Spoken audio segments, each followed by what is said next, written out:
Clear है? ठीक है, ये फिक्स प्रोपोर्शन आपको सर सर जी फिक्स प्रोपोर्शन जो एल शेप वाला है इसके बारे में दोबारा बता दें, लास्ट में वो बीच में मीटिंग खत्म हो गई थी, मुझे समझ नहीं आया।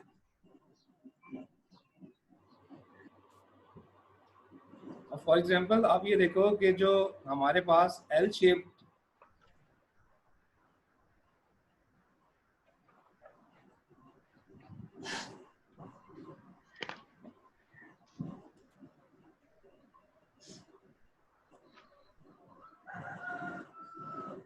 जो हमारे पास एल शेप आइसोकॉन्ट है, ठीक है, मैं आपसे ये बोल रहा हूँ कि फॉर एग्जांपल हम इसमें ए बी सी पॉइंट्स को हम प्रेफर करते हैं। क्यों कर रहे होते हैं हम ए बी सी पॉइंट को प्रेफर क्यों कर रहे हैं? हम इस तरफ क्यों नहीं जा रहे होते? फॉर एग्जांपल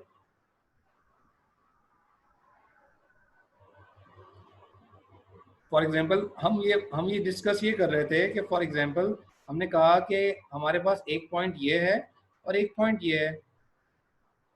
इस पे जो एडवांटेज हमें अचीव हो रहा है, क्या इस पे भी वही होगा या इस पे कम हो जाएगा या इस पे बढ़ जाएगा?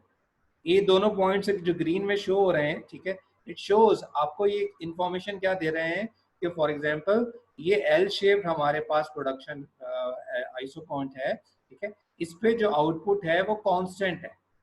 अगर हम इस टूवर्ड्स इधर जाते हैं तो हमने लेबर को फिक्स करते हुए अपनी कैपिटल को इंक्रीज कर दिया, लेकिन हमने कैपिटल तो इंक्रीज किया, क्या हमारी कैपिटल के इंक्रीज होने की वजह से हमारी प्रोडक्शन भी बढ़ जाएगी, हमारा आउटपुट भी बढ़ जाएगा?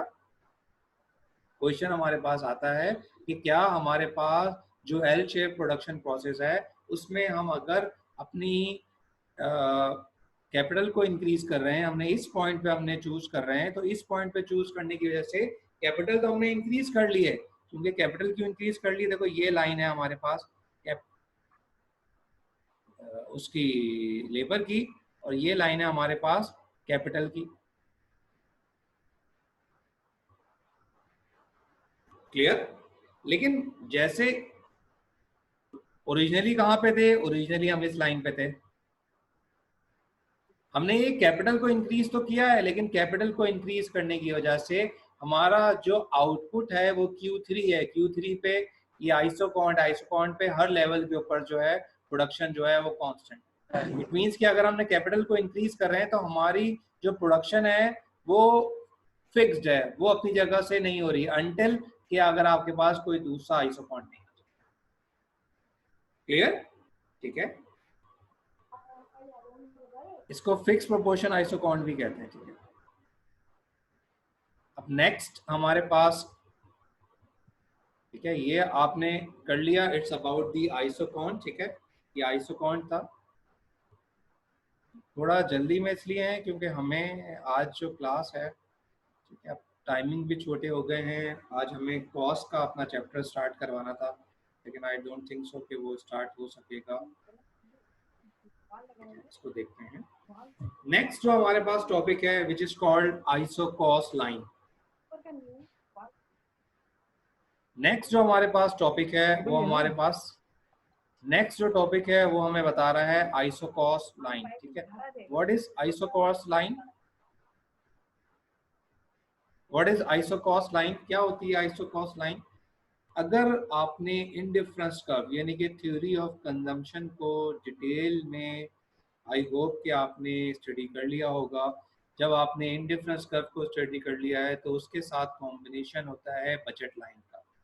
बजट लाइन हमें क्या बता रही होती है? बजट लाइन हमें हमारी कंस्ट्रेंट बता रही है। हमें वो क्या बता रही है? हमें वो अपनी कंस्ट्रेंट बता रही है। क्या कंस्ट्रेंट है हमारे पास?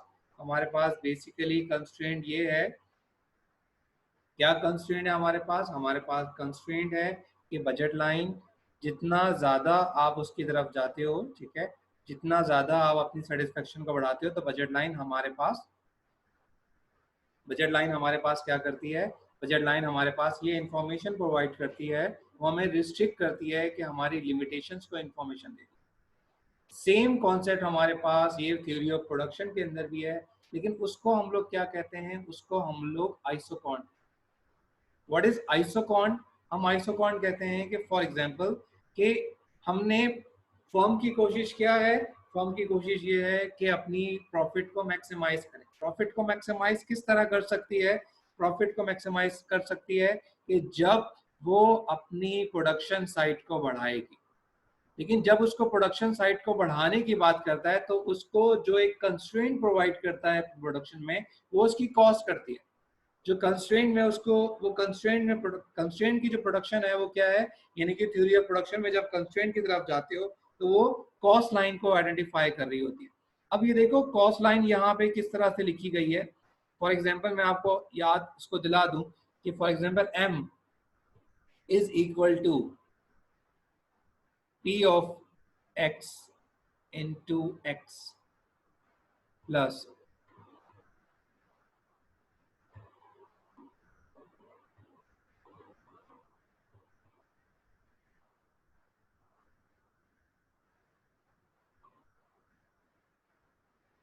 p of y into y।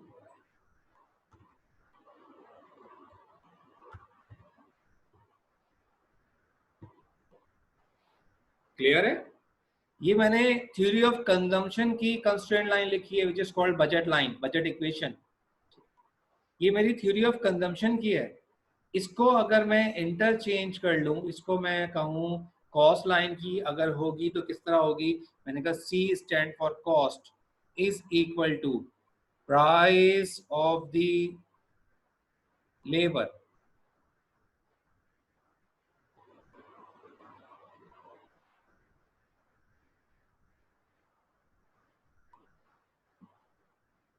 Price of the labour, ठीक है, multiply bye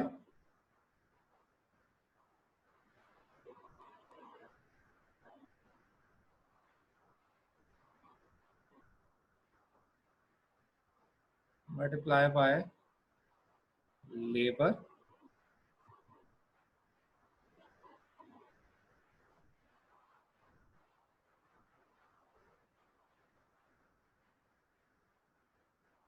plus price of the capital, ठीक है, मल्टीप्लाई बाय कैपिटल। क्लियर?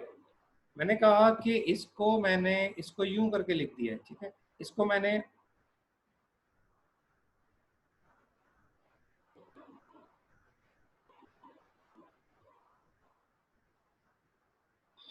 इसको देखते हुए, ये इंडिफरेंस कर्व भाई एक थ्योरी ऑफ कंजम्पशन की बजट इक्वेशन थी, इसको देखते हुए मैंने थ्योरी ऑफ प्रोडक्शन की कॉस्ट लाइन को बनाया। वहां पे दो गुड्स के दरमियान ड्रॉ होती थी, good X and the good Y. यहाँ पे दो फैक्टर प्रोडक्शन के दरमियान ड्रॉ हो रही है, L stand for labour, K stand for capital, ठीक है, L stand for labour, K stand, यानी कि सेम कॉन्सेप्ट को मैंने ड्रॉ किया। मैंने कहा इसको अगर मैं ट्रांसफॉर्म कर लूं, इसको ट्रांसफॉर्म कर लूं इसमें, इसको मैं ट्रांसफॉर्म करता हूं इसके अंदर। मैंने कहा कि what is the price of the labour, हमने कहा प्राइस ऑफ द लेबर क्या है, price of the labour wages है, ठीक है। हमने कहा wages stand for W, small w से हमने इसको रिप्रेजेंट किया, L stand for unit of the labour, plus price of the capital represent capital rent into unit of the capital. हमने कहा this one is called cost line. ये हमारे पास क्या है, ये हमारे पास जो है ये हमारी कॉस्ट लाइन। जिस तरह ये बजट लाइन है, ठीक है, ऊपर वाली हमारे पास क्या है, ऊपर वाली हमारे पास कॉस्ट। सेम वही कॉन्सेप्ट है जो कि बजट लाइन में होता है, सेम उसी तरीके से रोटेशन होगी, सेम उसी तरीके से उसका स्लोप होगा। स्लोप जो है हमारे पास सेम एज इट इज वही है। हमारे पास स्लोप क्या होता था, हम स्लोप को कहते थे, यहाँ पे फॉर एग्जांपल x है, ठीक है, यहाँ पे हमारे पास y, px ओवर py, यहाँ पे क्या हो जाएगा, यहाँ पे pl ओवर px हो जाएगा, ठीक है, यानी कि क्या हो जाएगा, w ओवर r हो जाएगा। क्लियर है? देखो कोई इसमें कोई प्रॉब्लम नहीं है, कोई इतना बड़ा इशू नहीं है कि हमारे पास कंटेंट तो ज्यादा हो गया, लेकिन सारा का सारा जो कंटेंट है वो क्या हो रहा है कि वो हमारे पास थ्योरी ऑफ कंजम्पशन से हो। किस तरह मूवमेंट करेंगे, फॉर एग्जांपल मैंने कहा कॉस्ट लाइन के अंदर मूवमेंट किस तरीके से होगी, मैंने कहा कॉस्ट लाइन के अंदर फॉर एग्जांपल अगर प्राइस ऑफ द लेबर मेरे पास डिक्रीज हो जाती है, प्राइस ऑफ द लेबर मेरे पास डिक्रीज हो जाती है, तो मेरी जो कॉस्ट लाइन है, ठीक है, जो मेरी कॉस्ट लाइन होगी वो मेरे पास शिफ्टिंग करेगी या रोटेशन करेगी, शिफ्टिंग करेगी या वो रोटेशन करेगी। हमने कहा वो रोटेट करेगी, वो सिर्फ लेबर के यूनिट्स को इंक्रीज कर देगी, जिस तरीके से हमने बजट लाइन में किया था। फॉर एग्जांपल मैंने कहा कि उसी कॉन्सेप्ट से मैंने कॉस्ट लाइन को ड्रॉ कर लिया है। अगर मेरे वेजेस जो हैं वो डिक्रीज करेंगे, वेजेस अगर डिक्रीज करेंगे तो मैं वेजेस यानी कि यहाँ पे क्या है, यहाँ पे कैपिटल है, ठीक है, और ये हमारे पास लेबर है। हम कहेंगे कि जिस तरीके से वेजेस हमारे पास डिक्रीज करेंगे, हम लेबर की जो हायरिंग है वो क्या करेंगे, वो ज्यादा कर देंगे। जो लेबर की हायरिंग है वो ज्यादा करेंगे। अगर हम कहते हैं कि price of the labour increase decrease कर रहा है, तो क्या हमारे पास बजट लाइन का जो स्लोप है वो चेंज हो गया है? Yes, of course you can say that, because यहाँ पे हमारे पास हम कहते ही यही है कि जो slope of the budget line है वो रिप्रेजेंट किसको कर रहा है, पीएल ओवर पीके को। जब प्राइसेस चेंज कर जाएंगे तो आप ये कहोगे कि हमारी बजट लाइन का स्लोप जो है वो भी चेंज कर गया है। क्लियर?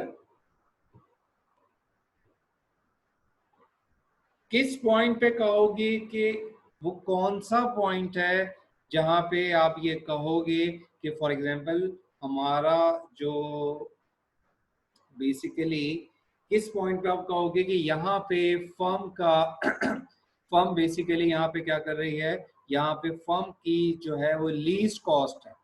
लीस्ट कॉस्ट का सिनेरियो क्या होगा, लीस्ट कॉस्ट का जो सिनेरियो है वो ये लाइन है। इस लाइन को अगर आप रीड करो तो वो क्या बता रहा है, वो हमें इंफॉर्मेशन दे रहा है कि लीस्ट कॉस्ट हम किस पॉइंट को कहेंगे, where the slope of the isoquant, where the slope of the isocont is equal to the slope of the isocos line. It means कि वो क्या कर रहा होगा, जो आइसोकॉन्ट है वो टेंडेंसी शो कर रहा होगा कॉस्ट लाइन के ऊपर, वो टेंडेंसी जो है वो शो कर रहा होगा अपनी कॉस्ट लाइन को। हमने कहा कि अगर हमने उसको इंटरचेंज कर लिया, हमने कहा कि हमने जब क्लास स्टार्ट की थी तो एक वर्डिंग हमने रीड की थी जो कि इट सीम्स टू बी कि कुछ स्टूडेंट को ऐसा फील आ रहा होगा कि हमने क्या लाइन को रीड किया हुआ है। तो वो बेसिकली वो ये इक्वेशन के बारे में थी, ठीक है। यानी कि देखो इसको क्या कर लिया हमने, इसको इंटरचेंज कर लिया, ये डिवाइड या मल्टीप्लाई करके हमने इस फॉर्म में लिया है।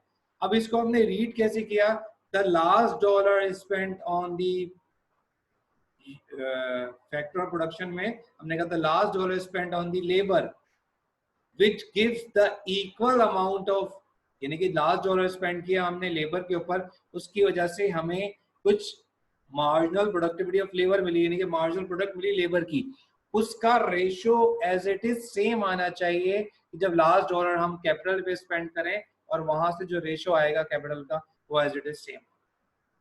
क्लियर? यानी कि दोनों का जो रेशो होगा, दोनों का रेशो जो है वो हमारे पास सेम आना चाहिए। जब हम कहेंगे कि ये हमारे पास क्या है, ये हमारे पास, हम ये कहेंगे कि ये हमारे पास लीज कॉस्ट की बात कर रहे हैं।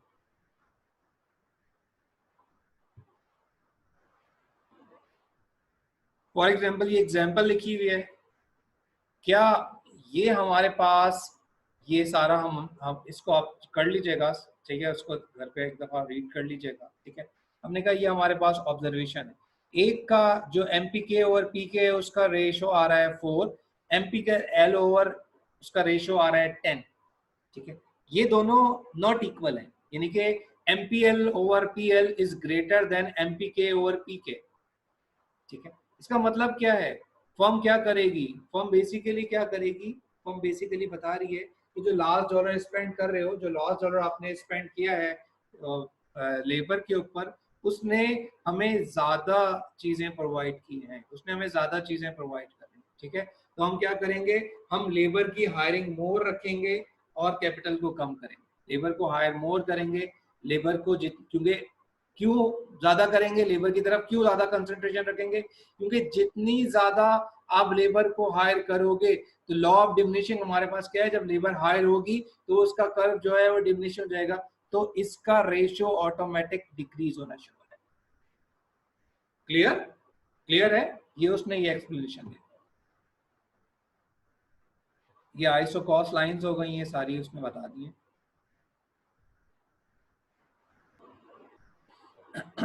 अब यहाँ पे आ जाइए, ये कर्व है हमारे पास। ये जो कर्व है इसमें हमने क्या किया है, हमने आइसोकॉस लाइन को और आइसोकॉन्ट को हमने एक साथ ड्रॉ कर लिया।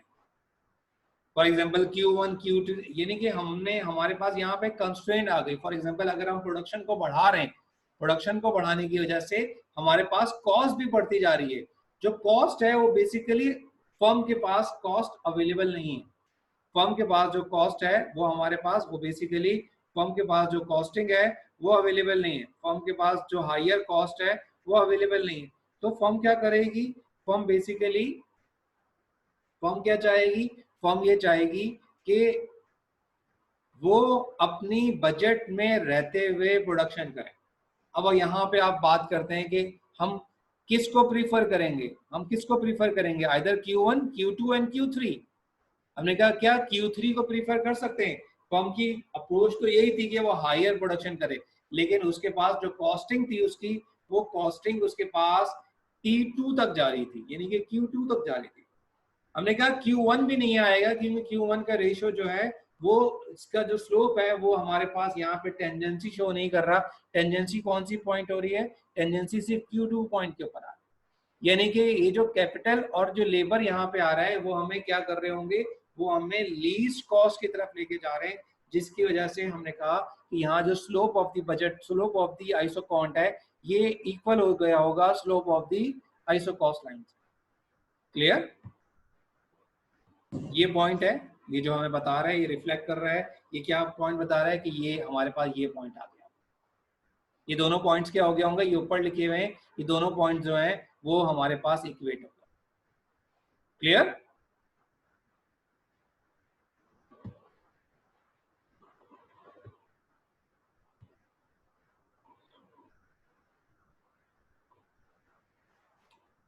अब यहाँ पे थोड़ा सा कंफ्यूजन है।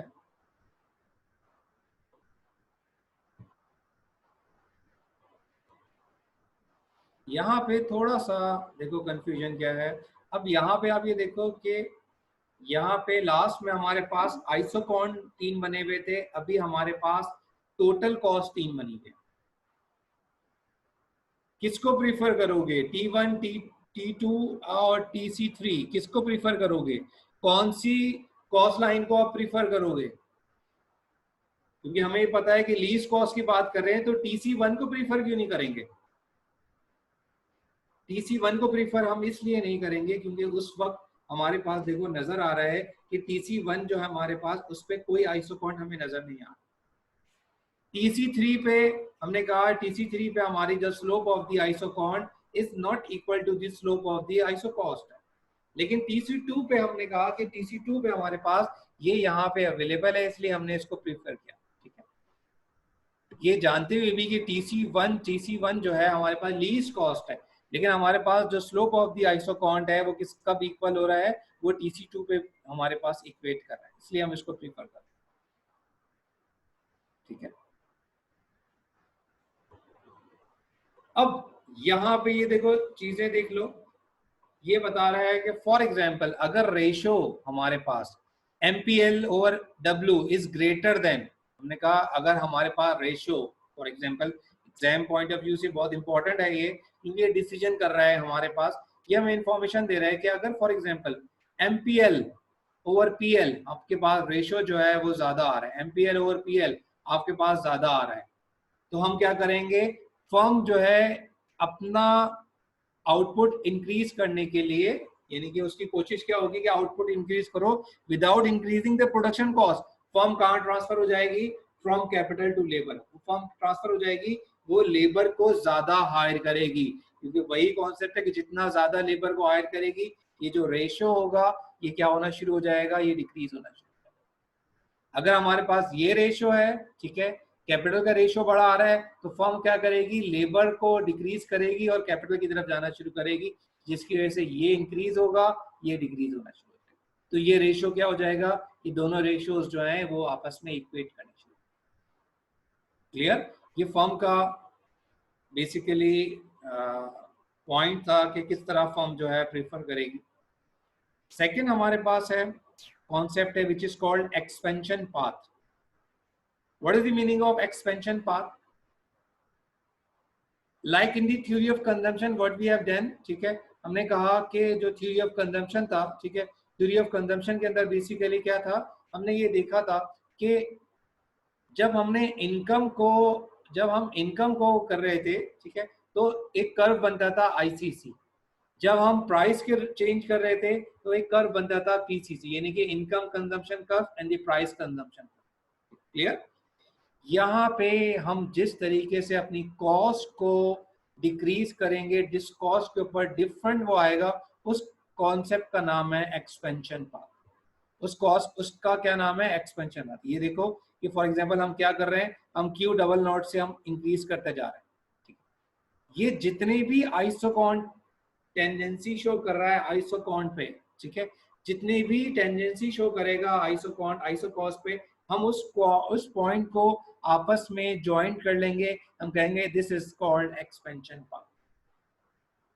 ठीक है, ये हमारे पास क्या शो कर रही होगी, ये एक्सपेंशन पाथ शो कर रही है, जो कि मिनिमम कॉस्ट को जो है वो रिफ्लेक्ट कर रही होती है। क्या रिफ्लेक्ट कर रही होती है? ये मिनिमम कॉस्ट को रिफ्लेक्ट कर रही होती है। क्लियर? अब फॉर एग्जांपल यहाँ पे आप ये देखो कि डिफरेंट वेज हैं एक्सपेंशन पाथ के। यहाँ पे देखो एक्सपेंशन पाथ हमारे पास ये बता रही है कि आपका आउटपुट जो है वो पहले 8 था, 8 से 10 हुआ, 10 से 14 हुआ, ये कांस्टेंट है। ये देखो बैलेंस होगा, ये दोनों ये बैलेंस वे में जा रहा है, जितना हाफ इधर जा रहा है इतना हाफ इधर जा रहा है। क्लियर? फॉर एग्जाम्पल आप इस चीज को फोकस करो कि आपकी एक्सपेंशन पाथ जो है यूं भी तो हो सकती है, आपकी एक्सपेंशन पाथ इस तरीके से भी तो ड्रॉ हो सकती है।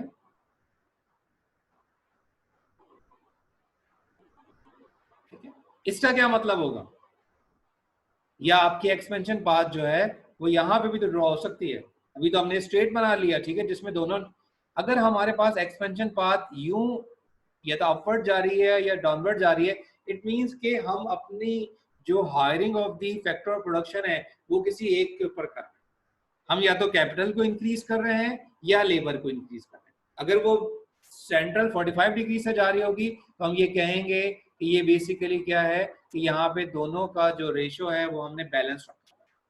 क्लियर? जितना हम इंक्रीज लेबर में कर रहे हैं उतना ही इंक्रीज हम कैपिटल में कर रहे हैं। सारी एक्सप्लेनेशन है उसकी, ठीक है। लास्ट कॉन्सेप्ट है, ठीक है, क्लास खत्म होने वाली है। लास्ट कॉन्सेप्ट है, हमने कहा कि एक वर्डिंग आती थी जो हम पढ़ते थे थ्योरी ऑफ कंजम्पशन पे, या हमने शॉर्ट रन के अंदर ही पढ़ा था कि क्या कॉन्सेप्ट था, हमने रिटर्न टू स्केल हमने पढ़ा था। वहां हमने उसको डिफरेंट तरीके से पढ़ा था, डिफरेंट तरीके से हमने ड्रॉ किया था। हमने कहा देयर आर हमने वहां पे स्टेजेस ऑफ प्रोडक्शन हमने पढ़ी थी, स्टेजेस ऑफ प्रोडक्शन पढ़ी थी, ठीक है, वो भी इंक्रीजिंग और डिक्रीजिंग के फॉर्म में हमने पढ़ा था। यहाँ पे भी देखो कि हमने कहा कि there are 3 types of return to scale, constant return to scale, increasing return to scale and decreasing return to scale. अब इस कॉन्सेप्ट को आप देखिएगा कि फॉर एग्जांपल हम बात कर रहे हैं कांस्टेंट रिटर्न टू स्केल से, ये हमारा आइसोकॉन्ट है, ये हमारा एक्सपेंशन पाथ है, जो आगे मैं आइडेंटिफाई कर रहा है कि कॉस्ट लाइन जो है यहाँ से ड्रॉ हो रही होगी, यहाँ से गुजर रही है। हमने कहा हम कॉम्बिनेशन ले रहे हैं लेबर एंड कैपिटल। कितने units of labour? 3 unit of labour and 3 unit of capital. 3 unit of labour and 3 unit of capital से आपने आपकी जो बेसिकली प्रोडक्शन है वो कितनी है? 100 क्वांटिटी। जैसे ही आप अपने लेबर एंड कैपिटल के रेशियो को डबल करते हो, आपकी एक्सपेक्टेशन क्या है कि आपकी आउटपुट भी डबल कर जाएगी। क्लियर? जैसे ही आपने अपने यूनिट फैक्टर ऑफ प्रोडक्शन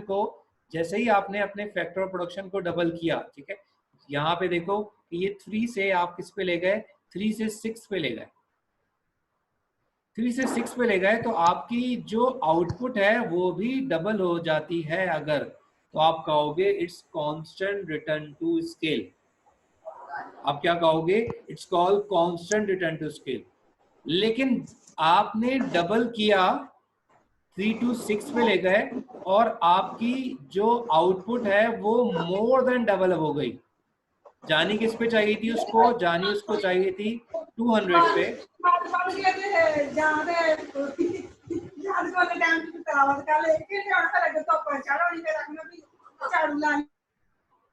ठीक है, उसको जाना किस पे चाहिए था? उसको जाना चाहिए था कि 200 पे जाना चाहिए था, लेकिन वो 200 पे जाने के बजाय वो 300 पे चला गया। It's called increasing return to scale.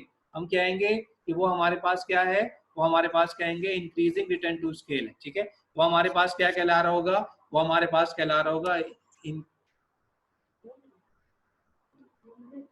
वो हमारे पास क्या है? वो हमारे पास इंक्रीजिंग रिटर्न टू स्केल, क्योंकि हमने हमारी एक्सपेक्टेशन 200 पे जाने की थी, लेकिन वो चला किस पे गया?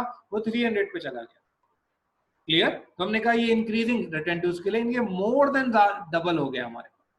Third one is called decreasing return to scale. हमने अपने फैक्टर्स को डबल किया, एक्सपेक्टेशन थी वो 200 पे जाएगा, लेकिन वो 200 की बजाय वो हमने हमारा जो उसने आउटपुट प्रोड्यूस करके दिया है वो 150 करके दिया। इट मींस कि ये हमारे पास decreasing return to scale. Clear? Clear है?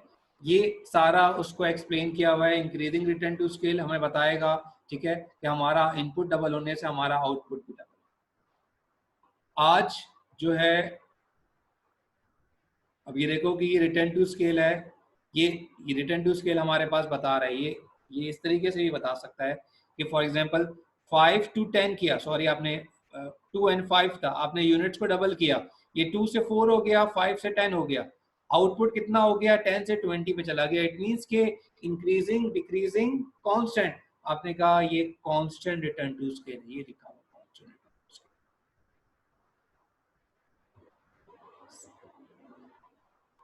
सेम यहाँ पे आगे आपने इस डायग्राम को देखते हुए आपने समझ गए ये डिक्रीजिंग रिटर्न टू स्केल है।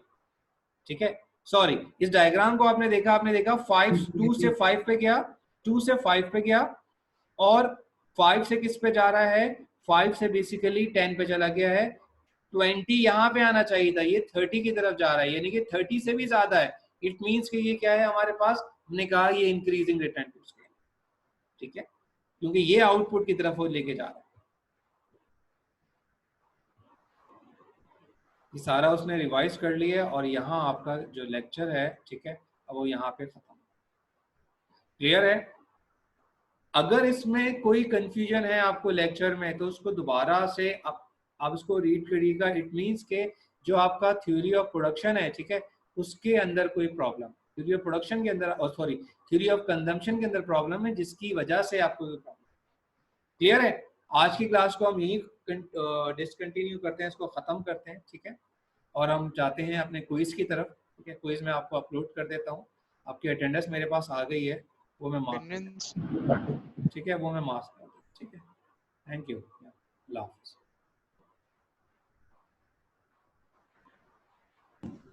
सर जी बोले। सर क्विज कब तक देना होगा? फिर क्या प्लानिंग कब तक? क्विज आप दे दीजिए as soon as possible. Sir फिर भी टाइम लिमिट क्या है? टाइम लिमिट दे दीजिएगा, 1 घंटे तक दे दीजिए। Okay sir. तो गूगल पे जाके ढूंढिएगा, नहीं मिलेगा नहीं। ठीक है, फिर पता है। जी सर, कह रहा हूँ गूगल पे आप ढूंढिएगा नहीं, आपको मिलेगा नहीं।